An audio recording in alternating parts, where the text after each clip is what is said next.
Mengapa diartikan marhaban itu lapang? Ketika masuk bulan suci Ramadan, Nabi ingin berkata, hatiku ini lapang menyambut kehadiranmu wahai bulan suci Ramadan. Luas, hatiku ini luas menyambut kehadiranmu wahai bulan suci Ramadan.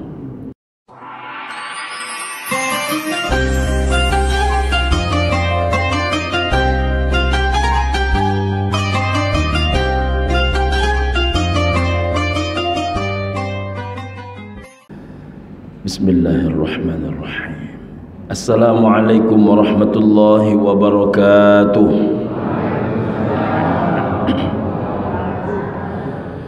Innal hamdalillah, salatan wa salaman ala Rasulillah. Asyhadu an la ilaha illallah wahdahu la syarikalah wa asyhadu anna Muhammadan abduhu wa rasuluhu la nabiyya ba'dah. Allahumma salli ala sayyidina Muhammad wa ala alihi wa ashabihi wa mawalah, amma ba'du. Ketua pengurus dan seluruh pengurus yang kita hormati, imam-imam masjid yang kita muliakan, seluruh orang tua kami, bapak ibu, tokoh masyarakat, para alim ulama, cerdik dan pandai, tamu Allah sidang jamaah subuh rahimakumullah, sahabat sebaya, anak-anak kami rahimakumullah, insyaallah kita semua senantiasa dimuliakan Allah Subhanahu wa taala. Amin ya rabbal alamin. Saya minta maaf ibu dan bapak, suara sedang agak bermasalah dan tenggorokan sedang perih ibu dan bapak. 2 malam yang lalu saya baru sampai dari Tanah Suci ibu dan bapak rahimakumullah. Alhamdulillah tak ada batuk-batuk. Tapi di pesawat itu berlomba jemaah ni kan, berlomba, turun dari pesawat mulailah batuk. Jadi ibu dan bapak rahimakumullah, mudah-mudahan kita senantiasa dijaga dan disehatkan oleh Allah Subhanahu wa taala. Amin ya rabbal alamin. Baik ibu dan bapak rahimakumullah, ada beberapa hal yang ingin disampaikan pada pertemuan kali ini. Pertama, ketika datang bulan suci Ramadan, Nabi SAW menyambut dengan sebuah ucapan dan ungkapan yang luar biasa. Ungkapan itu berbunyi, marhaban ya Ramadan. Kalau ditanya kepada banyak orang ibu dan bapak, apa arti marhaban ya Ramadan, rata-rata orang selalu mengartikan selamat datang bulan suci Ramadan. Kalau kita buka kamus bahasa Arab, maka ibu dan bapak akan menemukan marhaban itu berasal dari kata rahba. Rahba itu artinya paling tidak ada 3. Pertama, ibu dan bapak rahimakumullah, rahba itu artinya adalah lapang. Yang kedua, rahba itu artinya adalah luas. Yang ketiga, rahba itu artinya adalah obral. Lapang, luas dan obral. Mengapa diartikan marhaban itu lapang? Ketika masuk bulan suci Ramadan, Nabi ingin berkata, hatiku ini lapang menyambut kehadiranmu wahai bulan suci Ramadan. Luas, hatiku ini luas menyambut kehadiranmu wahai bulan suci Ramadan. Hati yang lapang itu ibu dan bapak membuat jiwa ini merindu. Hati yang luas ini membuat yang lemah menjadi mampu, membuat yang tak mungkin menjadi mungkin. Itulah makna lapang dan luas. Kalau yang datang ini tamu yang membuat hati kita lapang, berupaya kita sekuat tenaga bagaimana tamu itu mesti makan di rumah kita. Kata dia tak sempat makan, pokoknya sekali ini mesti makan.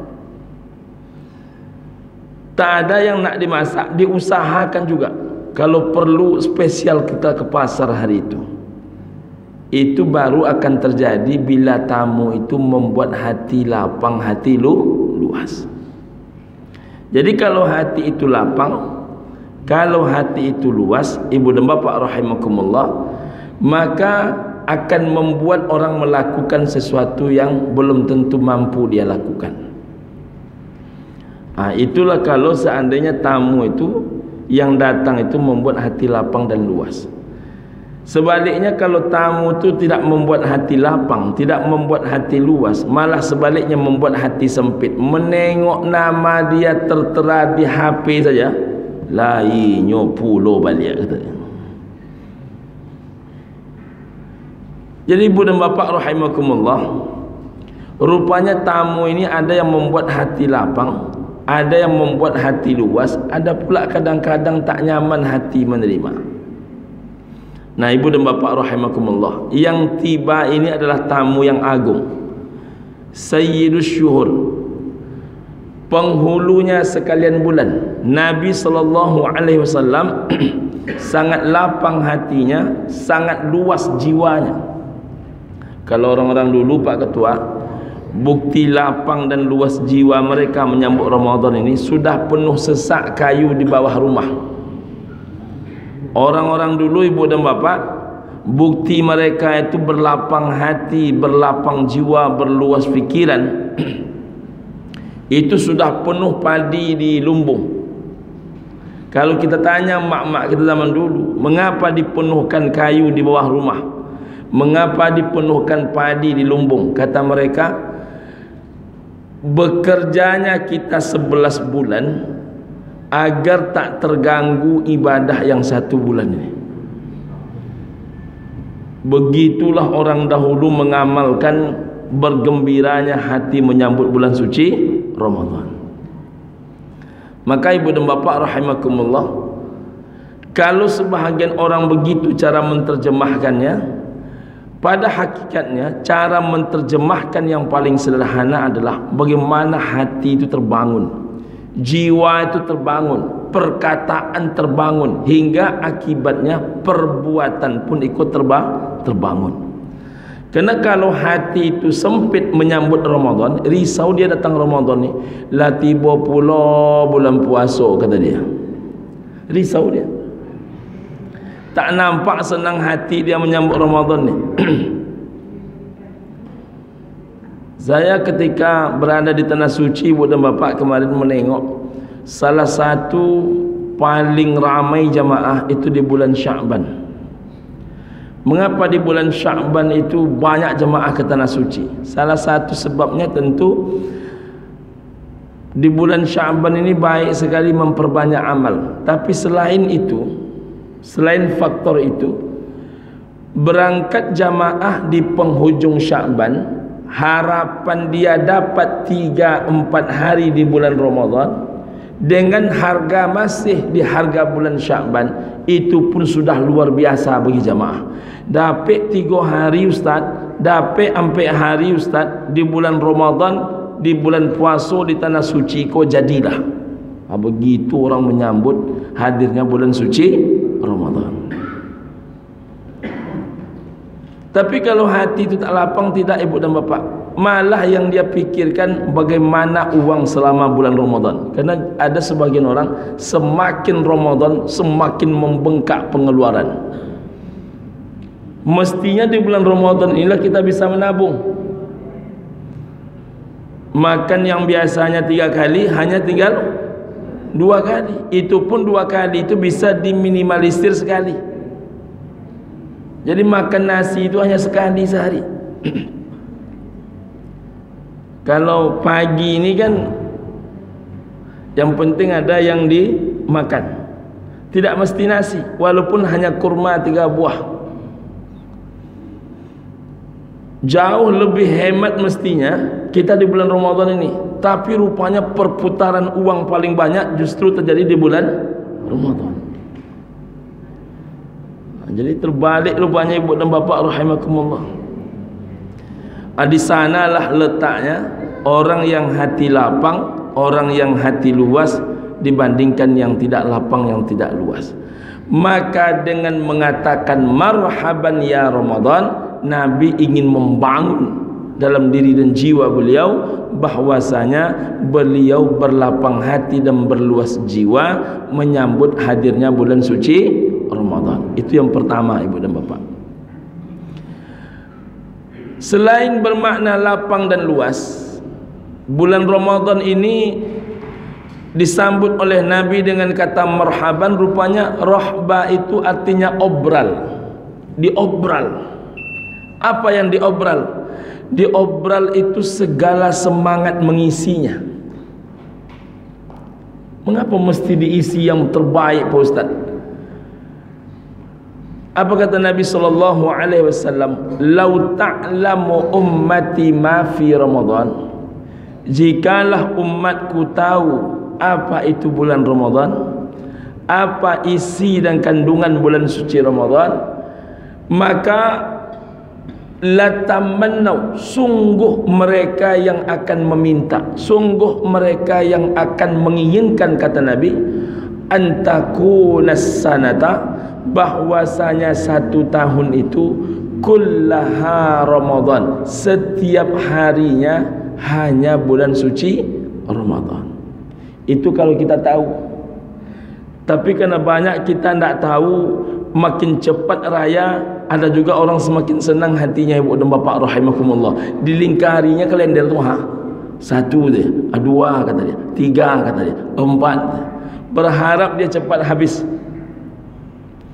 Mengapa demikian? Li'annal hasanata fihi mujtami'ah. Inilah bulan yang seluruh kebaikan umat manusia dilipat gandakan pahala di dalamnya.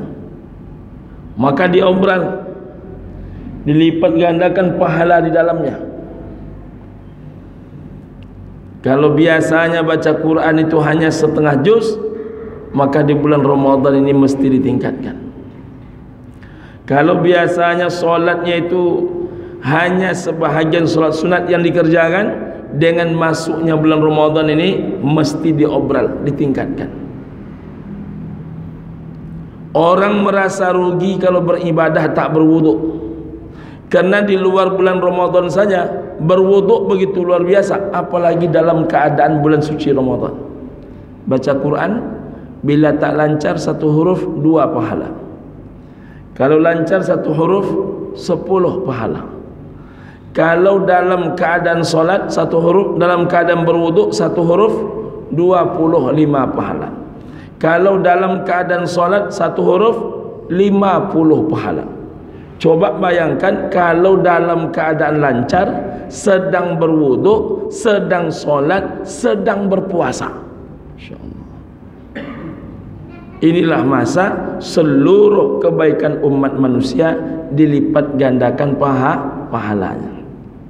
Yang kedua, wa ta'ata maqbulah, segala ketaatan umat manusia cepat diterima.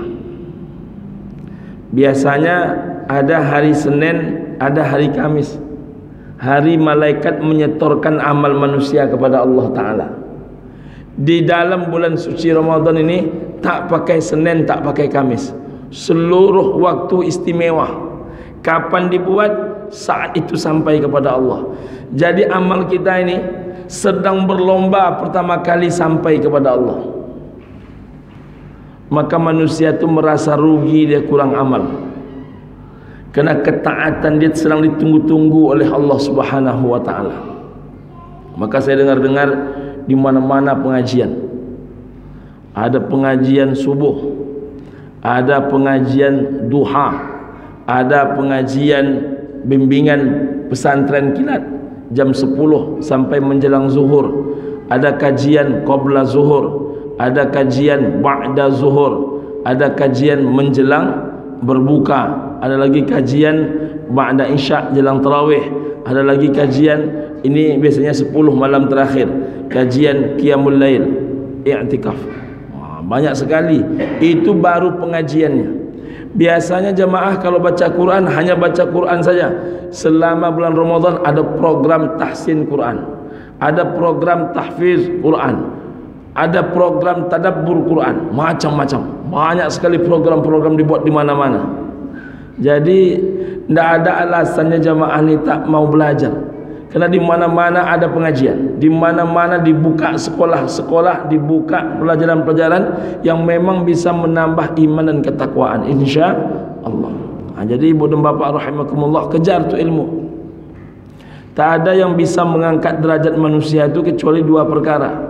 Yarfa'illahu alladhina amanu minkum walladhina utul ilma darajat. Allah mengangkat derajat manusia hanya karena iman, hanya karena ketinggian ilmu. Jadi sifat mencari ilmu ni lebih daripada sekedar semakin berisi semakin merunduk, lebih daripada itu. Sifat ilmu ini buat dan bapak macam orang masuk ke dalam laut. Ketika pertama kali masuk, air tu baru sampai di mata kaki, lebih tinggi kita daripada ilmu. Makin masuk ke dalam, air sampai ke lutut, masih terasa juga lebih tinggi kita dibandingkan ilmu. Sampai ke pinggang, sampai ke perut, sudah mulai berimbang sedikit. Tapi sampai ke dada, semakin banyak tak tampak diri kita, kerana semakin terlihat keluasannya ilmu. Tapi semakin ke dalam lagi, semakin hilang diri kita, yang nampak itu hanya tinggal apa? Keluasan ilmu. Makanya orang-orang berilmu itu ibu dan bapak, mana ada sombong. Al-ilmu nur, ilmu itu cahaya. Semakin kita belajar, semakin tercabut urat sombong. Karena semakin jauh dia memasuki ilmu, semakin tak nampak siapa diri dia, semakin nampak luasnya ilmu. Makanya kata Sayyidina Ali bin Abi Thalib, ini harus diketahui oleh semua orang. Kata Sayyidina Ali bin Abi Thalib, sifat ilmu itu, semakin engkau belajar, semakin engkau sadar engkau tak tahu apa-apa. Jadi semakin belajar, semakin tidak tahu apa-apa. Tahu alif rupanya tak kenal dengan ba. Dapat ba tak tahu dengan ta. Dapat ta rupanya masih ada sa, jim, ha dan seterusnya. Dapat pula ha dan kha, oh rupanya masih panjang lagi setelahnya. Sampai kepada ya, ada pula rupanya a, i, u. Dan seterusnya, dan seterusnya, dan seterusnya. Maka ibu dan bapa rahimakumullah, semakin kita belajar tu, semakin sadar kita. Makanya biasanya orang ketika baru tamat kuliah, itu kajinya keras. Mulai dia belajar lagi agak lunak sikit. Semakin dia belajar, semakin lunak. Makanya orang mudah untuk mengatakan dia benar orang salah, itu di awal-awal mulai belajar. Tapi semakin dalam dia belajar, semakin dia tengok kok yang nampak cuman ilmu, yang dirinya sendiri menjadi hilang. Itu bisa kita buat, kita temukan juga di dalam bulan suci Ramadan. Ibu dan bapak rahimakumullah. Yang ketiga, wad da'awat mustajabah, doa-doa menjadi mustajab. Di bulan Ramadan ini ibu dan bapak jangan pernah lupa 5 doa. 5 doa ini rutinkan, wiridkan, biasakan. Pertama, doa meminta ampunkan dosa, maafkan dosa. Yang umum, Rabbi ufirli dzunubi wali walidayya warhamhuma kama rabbayani saghir. Atau boleh juga Rabbana zalamna anfusana wa illam taghfir lana wa tarhamna lanakunanna minal khasirin. Itu doa yang harus dibaca setiap hari, saban waktu, setiap duduk, setiap tegak, setiap dalam perjalanan, dirutinkan membaca doa ini. Karena kita ni banyak salah dan dosa. Yang paling kita takutkan dalam hal dosa ini ibu dan bapa adalah Kita sudah lupa tapi Allah masih mencatatnya. Mana contohnya itu Pak Ustaz? Saya merinding mendengarkan ceramah salah satu ustaz. Ada orang ketika sudah cukup lama dari api neraka itu dibangkitkan dia. Rupanya sudah habis dosanya. Dia dimasukkan ke dalam syurga. Namanya adalah Ahlul Jannah Jahannamiyun. Ahlul Jannah, ahli syurga. Jahannamiyun, alumni neraka Jahannam. Sekian waktu kemudian dibangkitkan pula beberapa orang. Rupanya sudah ada yang bersih dari dosa, masukkan lagi ke dalam syurga. Ahlul Jannah Jahannamiyun. Tapi ada orang setiap dibangkitkan dosa, setiap dibangkitkan dosa lagi, setiap dibangkitkan dosa lagi, setiap dibangkitkan dosa lagi. Dosanya tidak putus-putus. Siapa orang yang dosanya tidak putus-putus itu? Salah satu penyebab dosa itu tidak putus-putus adalah salah memilih pemimpin. Jadi salah memilih pemimpin ini, siapapun ibu dan bapak, Pak Haji Januar Rambo tadi malam kalau saya tak salah curhat kepada saya. Pak Haji Januar Rambo ketua. Tidak ada jalan yang tidak kita bangun Ustaz. Masjid kita bangun, jalan kita bangun, orang sakit kita kunjungi, orang mati kita selenggarakan. Bisa jamaah yang sudah bulat malam tiba-tiba pagi berubah. Dan yang dipilihnya Pak Ustaz itu orang yang berbeda keyakinan. Yang dipilihnya orang yang berbeda keyakinan. Jadi ibu dan bapak, bagi sebahagian orang hari ini, asalkan dia dapat 200.000, walaupun orang itu tidak sekeyakinan dengan dia, tetap akan dipilih dia. Yang penting 200.000 dapat. Jadi apapun yang akan diperjuangkan oleh orang yang menang itu, apalagi di atas kebatilan dan kejahatan, termasuk terhadap agama dan bangsa dia, maka mengalir dosanya kepada dia. Rupanya solatnya sudah bagus, puasanya sudah bagus, amal ibadah lainnya sudah bagus, tapi karena mencoblos gara-gara 200.000 tadi, mengalir dosa tanpa henti kepada dia. Beruntunglah di Baitus Salam ni tak ada orang yang mau menerima sogok. Maka layak namanya Baitus Salam. Izin berpantun Ustaz. Babus Salam. Izin berpantun. Mantap. Punya duit berlipat-lipat, disedekahkan lebih keren. Kami bertanya kepada Pak Ustaz, apakah hasilnya yang kemarin? Sempat juga rupanya.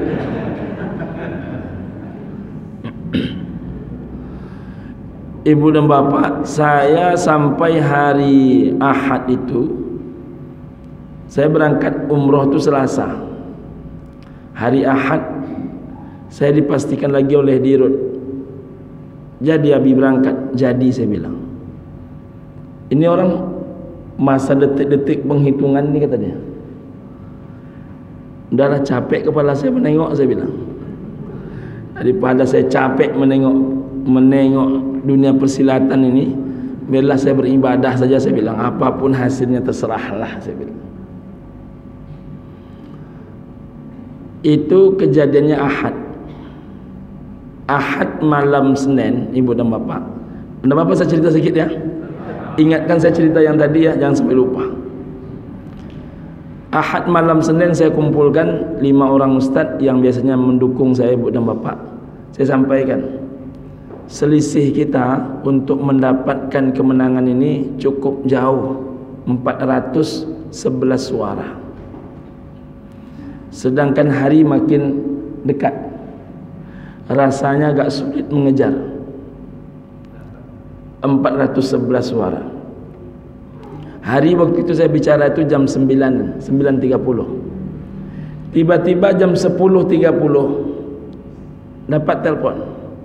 Abi, ya, saya bilang, selisihnya menipis dari 411 menjadi 372.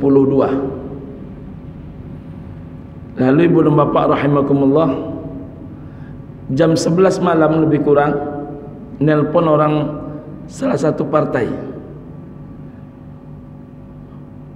Pak Ustadz di mana sekarang? Saya bilang sedang bersama kawan-kawan.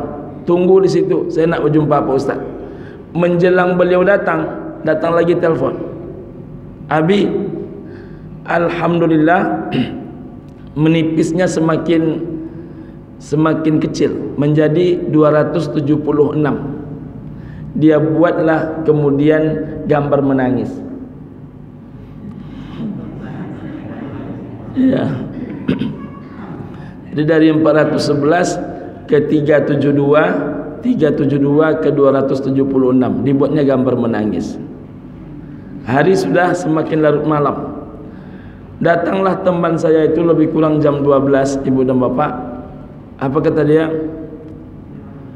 Kalau ini bukan Ustadz, saya tak mau ikut campur.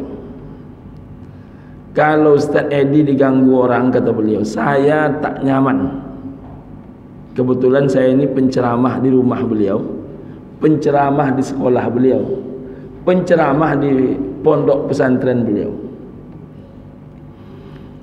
Terima kasih bang, saya bilang. Untuk Ustadz ketahui, kata beliau, selisih suara Pak Ustadz tinggal 40. Saya tanya lagi kepada yang menginformasikan pertama, betul menipisnya menjadi 40 dek. Kalau catatan saya bi, kata dia, tinggal 118, bukan 40. Tapi alhamdulillah juga dari 276 jadi 118. Karena besoknya saya harus memasukkan judul disertasi doktoral, maka malam itu sempat saya buat WA kepada kawan-kawan, apapun hasilnya saya harus berjiwa besar, saya harus memberikan contoh. Saya tidak akan memprotes siapapun juga. Tapi kalau kawan-kawan mau, berdoalah. Saat ini selisihnya antara 40 ke 118. Pagi jam 6:30, adik yang tadi menginformasikan selisihnya 118 nelpon. Assalamualaikum Bi. Waalaikumsalam. Abi di mana? Kata dia. Saya di rumah. Kalau gitu saya ke rumah Abi, dan sekarang sudah di depan gang rumah Abi. Beliau datang ke rumah. Apa kata beliau? Bi, selisih suara Abi tinggal lagi 25 suara. Lalu saya bilang, kalau memang trennya semakin menipis, insya Allah ba'da zuhur ini kita menang. Saya masih ingat itu, saya angkat tangan saya itu. Insya Allah ba'da zuhur ini kita menang. Maka saya uruslah judul ibu dan bapak, dimasukkan ke ketua prodi. Alhamdulillah ba'da zuhur saya masuk ruangan Pak Zam, langsung di ACC judul. Saya keluar ruangan Pak Zam, datang WA. Saya baca itu WA, selamat Pak Ustadz, Pak Ustadz lebih 1 suara.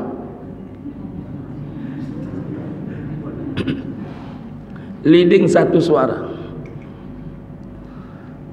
Padahal Selasa saya mesti berangkat. Artinya belum pasti sebetulnya. Sore saya dapat kabar, Pak Ustadz, hari ini selisihnya 8 suara. Jadi menjelang maghrib 8 suara. Malam saya ditelepon lagi, lebih kurang jam 10:30, langsung dilakukan rapat.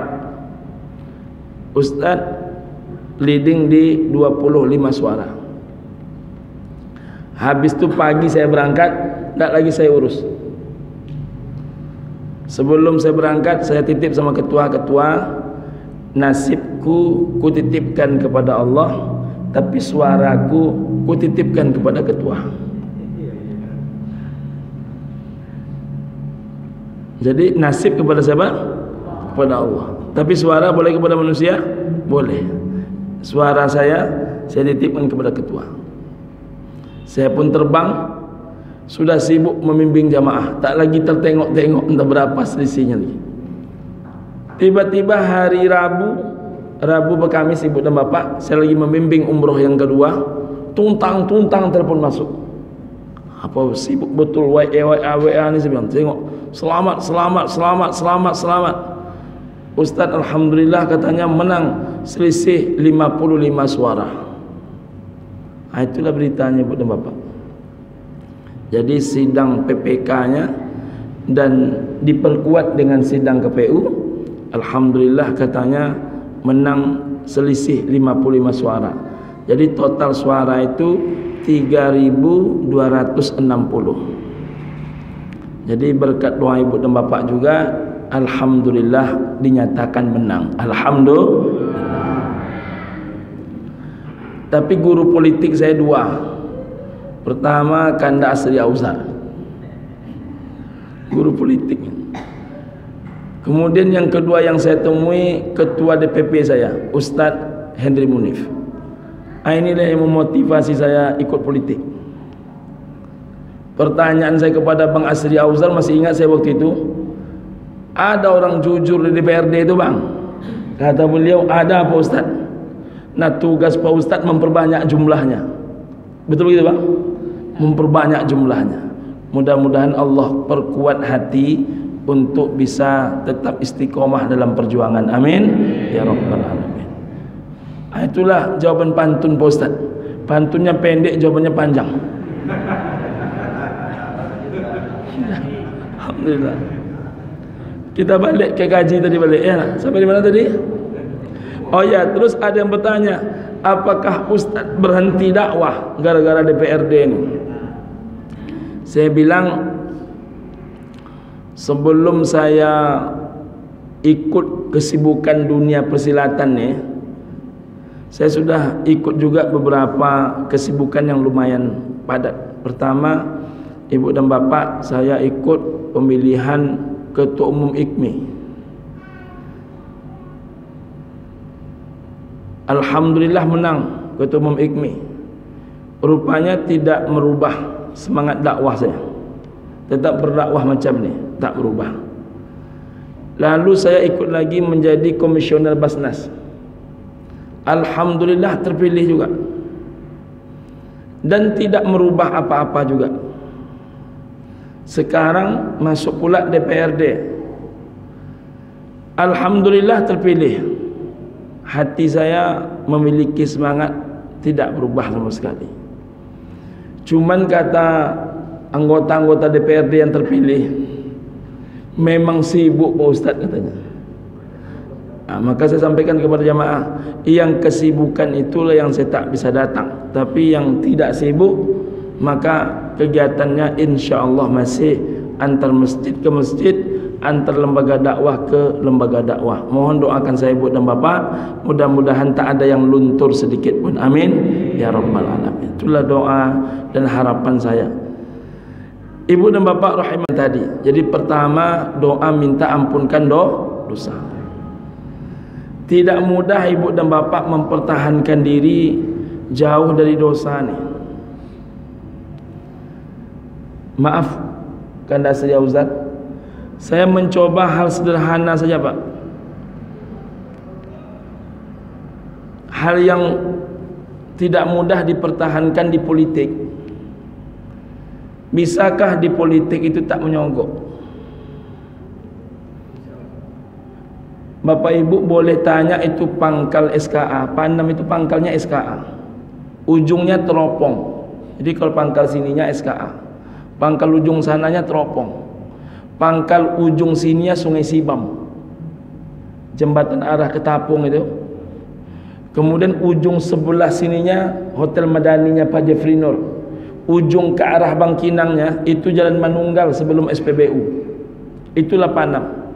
Coba Bapak Ibu tanya, ada warga Panam itu yang menerima uang 100 perak dari Ustaz Edi Azhar dalam bentuk sogok? Enggak ada. Tak satu dua saya menemukan Kanda Asri Ustaz, saya punya 19 suara, Ustaz sanggup bayar berapa?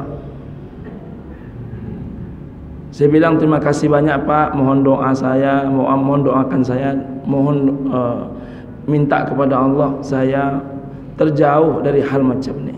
Saya bilang jabatan ini 5 tahun, dakwah saya ini semenjak umur 13 tahun.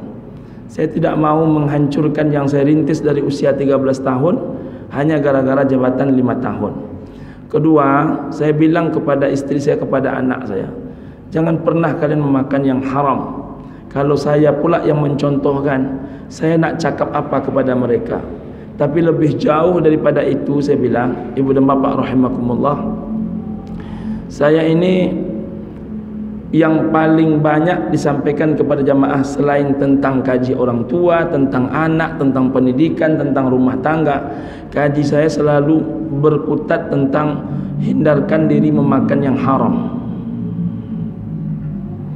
Jadi itu sudah menjadi value diri. Maka kalau bapak-bapak harus dibeli suaranya, cukup doakan saja saya. Alhamdulillah saya tak bayar siapapun juga, 1 sen pun juga. Boleh Bapak Ibu tanya. Makanya ibu dan bapak rahimakumullah, rupanya tidak mudah di dunia persilatan macam ni. Kerana rupanya jamaah dekat dengan kita sekalipun, bahkan ustaz yang dekat dengan kita sekalipun, sampai ke telinga saya, kalau ndak namu kaluai ko mano bisa menang. Bahkan ada yang mengatakan, dapik saja de Ustaz Edi Azhar tu 1000 suara lah jago tu. Ada pula yang mengatakan, ibu dan bapa rahimakumullah, kalau ada orang memilihnya orang-orang yang luri-luri aja ternyata. Tapi rupanya yang luri-luri itu masih banyak juga rupanya. Alhamdulillah. Nah, jadi ibu dan bapa, dengan itu saya ingatkan kepada bapak ibu yang punya rencana terjun ke politik, rupanya jalan ihdinas siratal mustaqim ini masih terbuka. Bukan karena saya menang, saya juga mendengar beberapa kawan-kawan yang lain juga alhamdulillah juga masih banyak yang istiqomah. Saya tidak ada ustaz katanya. Memang tidak ada katanya. Alhamdulillah, insyaallah orang yang dicalonkan masih banyak yang lurus, dan orang yang tidak mau dibayar pun juga masih banyak. Masih banyak. Cuman orang yang minta dibayar lebih banyak lagi. Nah, jadi memang itulah perjuangan hidup ni. Nah, kembali kepada yang tadi ibu dan bapak. Jadi dosa kita ni banyak, maka kita mesti minta ampunkan dosa. Yang kedua, meminta kepada Allah agar hati kita ni istiqomah. Kita ni tak istiqomah, Pak. Sekali semangat ke masjid, belum orang azan datang dia, habis tu tak nampak lagi. Kalau masa haji yang ditanya lagi, kalau masa haji itu jam 1 orang dah ke masjid, betul tak Ibu? Jam 1 orang dah datang ke masjid solat subuh, pulang haji tak nampak ke masjid. Ditanya oleh jemaah, kenapa Pak Haji nak ke masjid haji? Kamu tahu tak, kata dia, sekali solat di Masjidil Haram itu lebih baik daripada 100.000 kali solat di Masjid Baitul Salam, kata dia.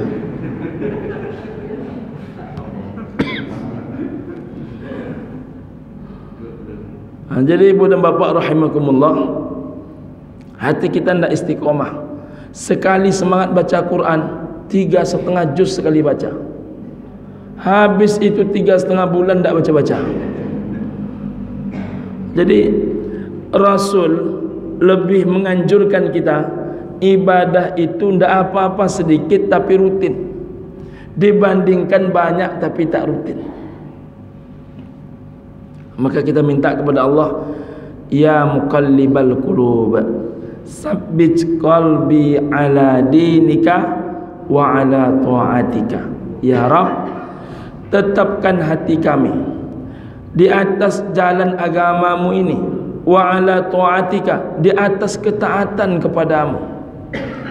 Boleh juga doanya, Rabbana la tuzigh qulubana ba'da id hadaitana wa hab lana min ladunka rahmatan innaka antal wahhab. Kemudian ibu dan bapak yang ketiga, doa meminta kepada Allah Ta'ala agar diterima amal ibadah kita.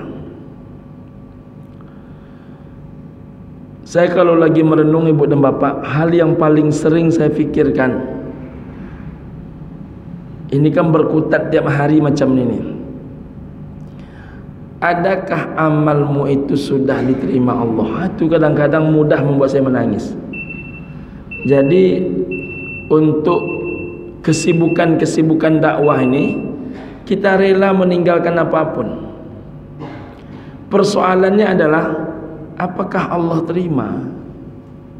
Sama dengan bapak ibu mencari nafkah, Allah jadikan itu amal apa enggak? Bapak ibu yang hari ini berusaha, Allah jadikan itu amal apa tidak? Bapak ibu yang datang ke masjid ini, Allah jadikan itu amal apa tidak? Jangan nanti kita ngitung, Allah nak ngitung. Menurut kita ini, kalkulator kita, inilah lumayan lah. Kalaupun tak syurga Firdaus, ya syurga-syurga level nomor 6, nomor 7 lah kata dia. Dah yakin kita, rasa-rasanya dapat ini. Tapi rupanya Allah enggak ngitung. Itu Pak, Bu, semakin ibu renungkan itu, semakin mudah air mata ibu itu keluar. Semakin mudah bapak menangis.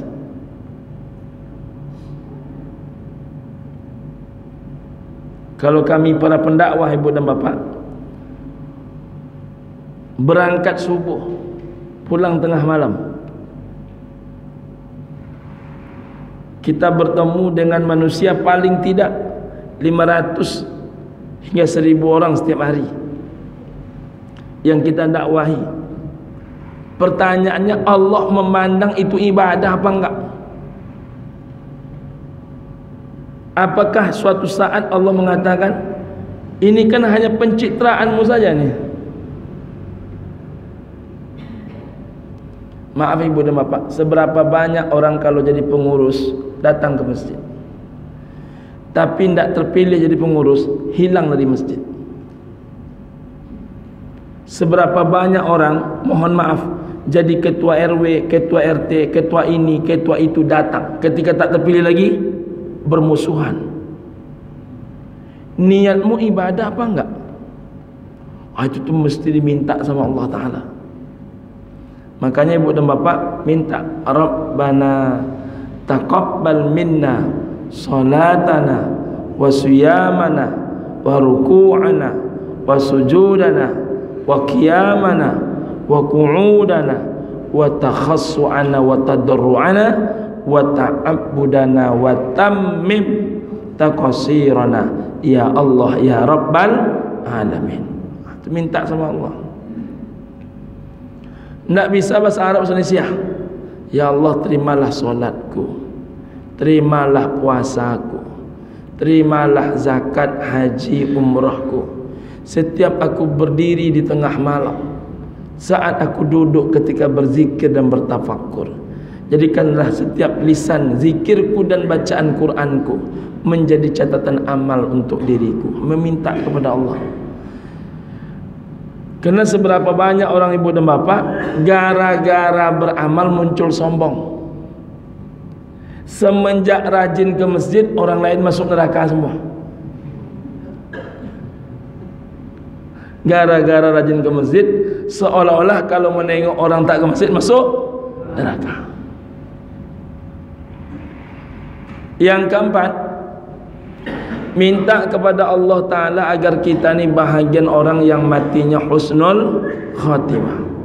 Paling pendek doanya, Allahumma khtim lana bi husnil khatimah wa la takhtim alaina bi su'il khatimah.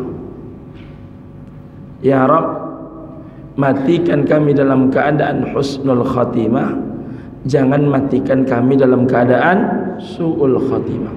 Kalau bisa mati terbaik kapan itu? Saat mengucap la ilaha illallah. Karena man kana akhiru kalamihi la ilaha illallah dakhalal jannah. Siapa yang di akhir hidupnya ia mengucap kalimat la ilaha illallah, dakhalal jannah, tempat dia adalah syurga.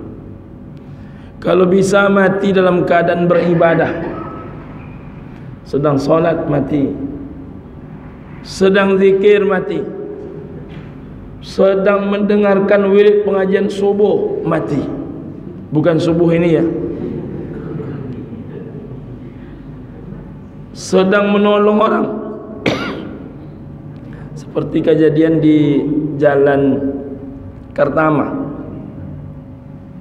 seorang bapak, ustadz lagi ceramah, bakul sedang jalan, bapak ini mengeluarkan dari dompetnya uang untuk sedekah. Solat subuhnya sudah selesai, sedang mengeluarkan uang tertarik, mau dikeluarkan masukkan ke dalam bakul, tiba-tiba terkulai, rupanya berpulang ke rahmatullah dalam keadaan sedang bersedekah. Sedang bersedekah sambil mendengarkan majelis ilmu setelah selesai solat subuh.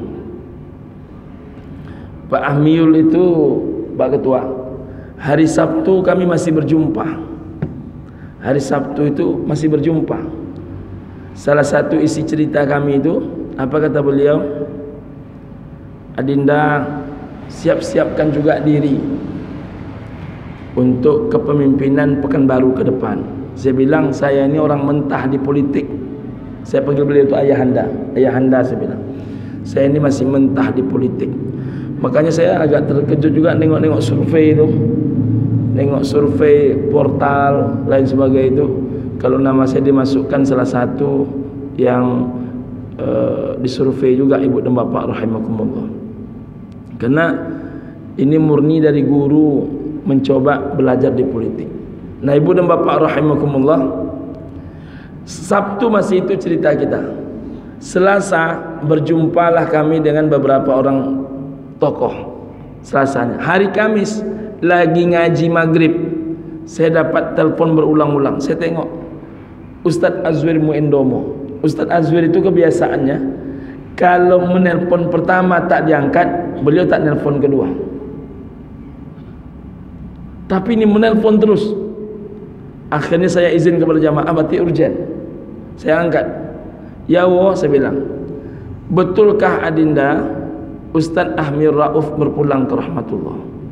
Nanti saya cek, saya lagi pengajian. Selesai, saya cek ibu dan bapak. Rupanya dikirimkan oleh sahabat saya, beliau dalam keadaan masih basah jubahnya oleh air wudhu. Jadi setelah selesai wudhu, berjalan menuju ke masjid. Selesai wudhu, masih basah jubah oleh air wudhu. Dalam perjalanan tumbang, dilarikan di rumah sakit Sansani, ke Sansani. Sampai di Sansani berpulang ke rahmatullah. Jadi wafatnya pertama dalam keadaan berwuduk, yang kedua sedang berniat melaksanakan perintah salat maghrib berjamaah, yang ketiga itu malam Jumat.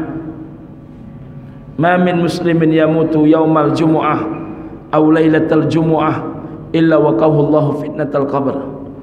Tak seorang pun muslim yang mati di hari Jumat ataupun malam Jumat kecuali dijaminkan oleh Rasulullah dia tak merasakan fitnah kubur. Insyaallah. Kita ni kan berdoa kepada Allah Ta'ala mati dalam keadaan macam itu, kerana semua orang akan mati. Tapi kalau dapat kita ni mati dalam keadaan berbuat baik.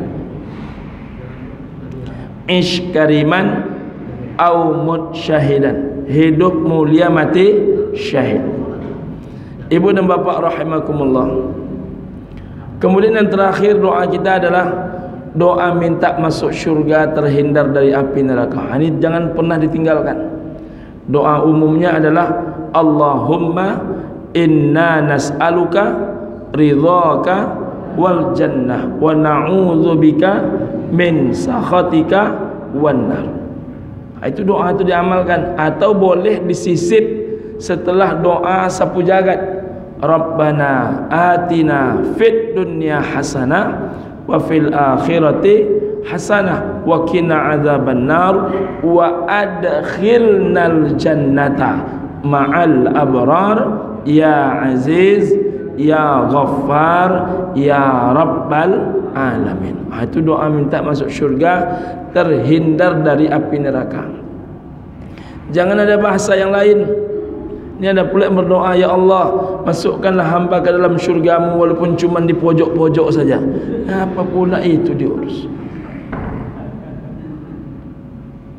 Betul-betul tunjukkan kita ni butuh syurganya Allah. Kerana tak ada pilihannya. Kalau tidak syurga ya neraka. Tidak ada opsi ketiga. Jadi ibu dan bapa rahimakumullah, mesti dibiasakan berdoa minta syurga itu. Lalu dia pula mengatakan tak boleh minta syurga, itu namanya pamrih kepada Allah. Meminta itu selagi masih kepada Allah itu sudah benar. Yang tak boleh itu berharap tumpuan itu kepada makhluk.